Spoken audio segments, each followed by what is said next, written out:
Welcome into the Cowboys Report. It's your boy Tom Downey rocking a Roan Polo, part of the Commuter Collection. It's a fantastic line of products. Get 20% off your order at roan.com/chatsports. That link will be in the comment section and the description of today's show.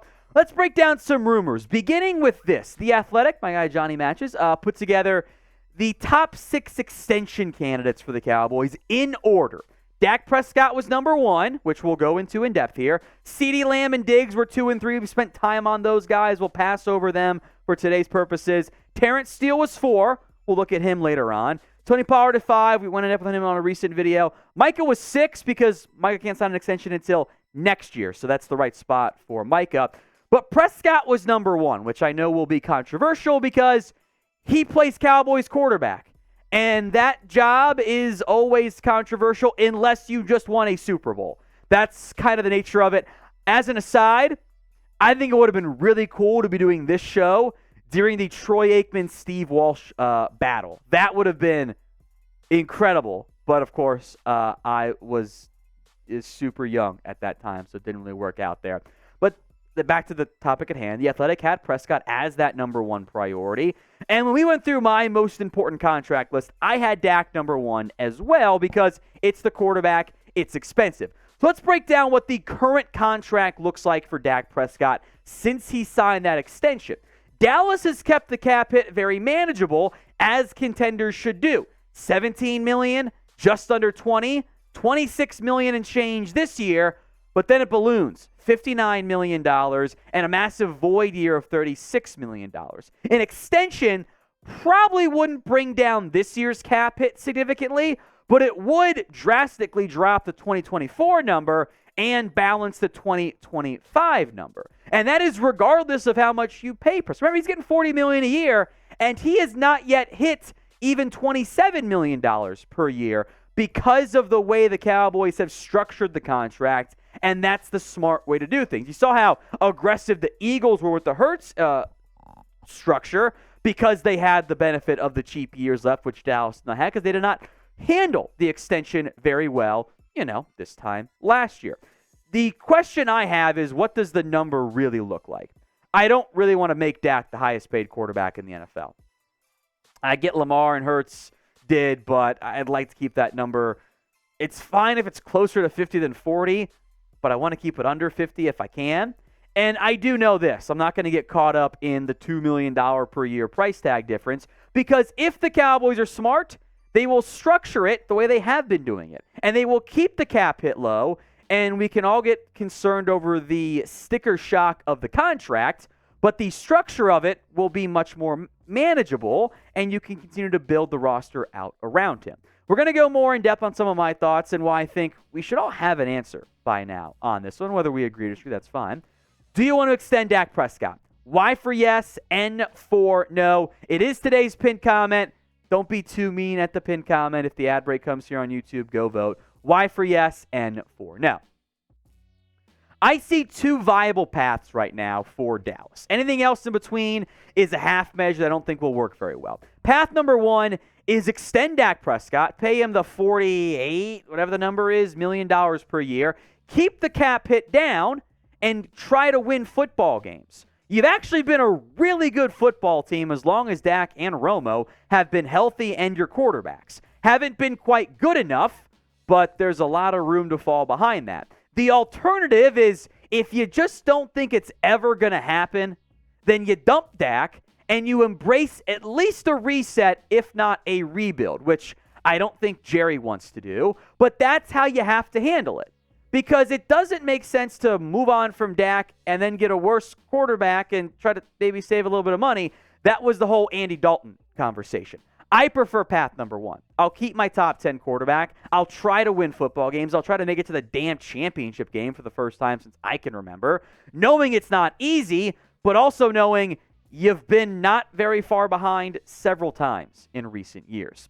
Now, today's show is made possible by Roan. You guys can get 20% off your order, including but not limited to the polo I'm wearing right now, part of their commuter collection, when you go to roan.com/chatsports. That link will be in the comment section and the description of today's show. They have pants, dress shirts, quarter zips, and polos like I'm wearing right now. You never have to worry about what you're going to wear thanks to the Roan Commuter Collection. They have comfortable 4-way stretch fabric, brings you breathability and flexibility, leaves you free to enjoy whatever life ends up throwing your way from your commute to work. 18 holes of golf. I wore golf the other day. Is it the reason why I finished Eagle Birdie? I don't know. People are talking. They have wrinkle release technology and Gold Fusion anti-odor technology to keep you looking and smelling fresh all throughout the day. The Commuter Collection gets you straight through any workday and into whatever comes next. Head to roan.com/chatsports and use promo code chatsports for 20% off your entire order. That's 20% off your order when you go to RHONE.com/chatsports and you use code chatsports. Links in the comment section and the description of today. Find your corner office comfort with Roan. Let's go to another maybe more controversial extension, or at least not a cut and dry. It's not like the Lamb extension where we all want to do it because duh, right? Terence Steele was number 4 on that athletic list. He's come off torn ACL, but he played really well when he was healthy. And when he went down, the Cowboys, I thought, really missed him out there on the football field. Like, they did not run the ball nearly as well.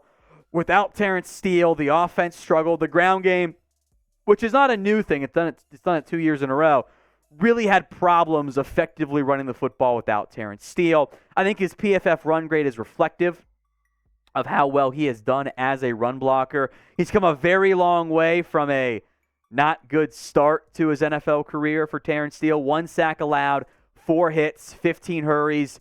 He has gotten better each year. And at minimum, Terence Steele is a starting caliber tackle. And those guys are not easy to find.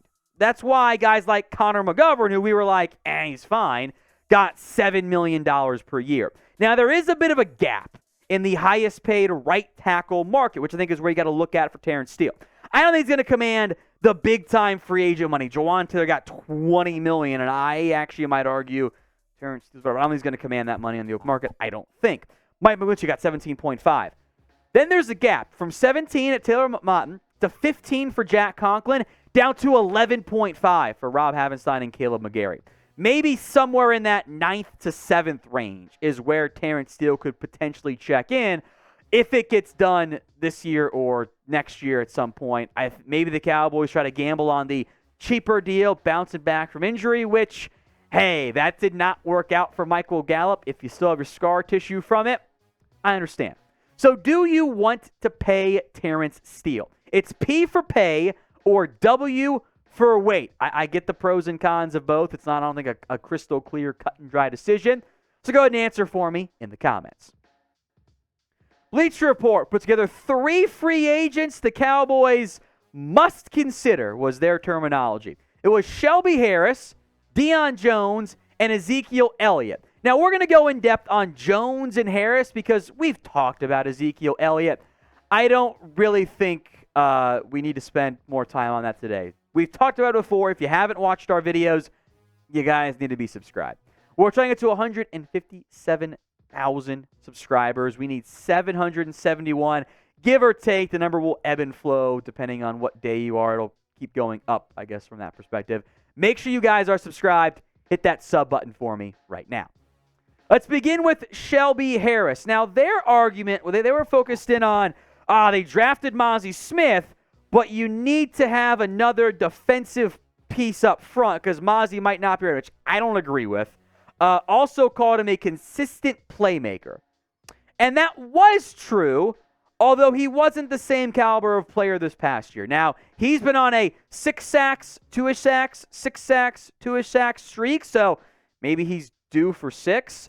We're not that far removed from me saying I would like Shelby Harris as a potential Cowboy addition, but it's not really where they're at this stage. I think between Osa, Mozzie, Chauncey, Fehoko, Gallimore, Hankins, Bohanna even, I think there's enough depth at the defensive line that it's not a huge area of concern for Dallas. So I would actually pass on Shelby Harris. Then there's Deion Jones, who, of course, has the Dan Quinn familiarity factor there. Only 28 years old. I am very curious to see what his market ends up looking like. And again, the Bleacher Report was acknowledging the recent draft picks, DeMarvion Overshown. Their big argument is DeMarvion Overshown, his size can't hold up against the run. He's not big enough because they first off claimed he was 220. Well, he showed up at 229, so I think you're okay there. Also, Deion Jones is 227, so the argument of weight kind of goes out the window for me.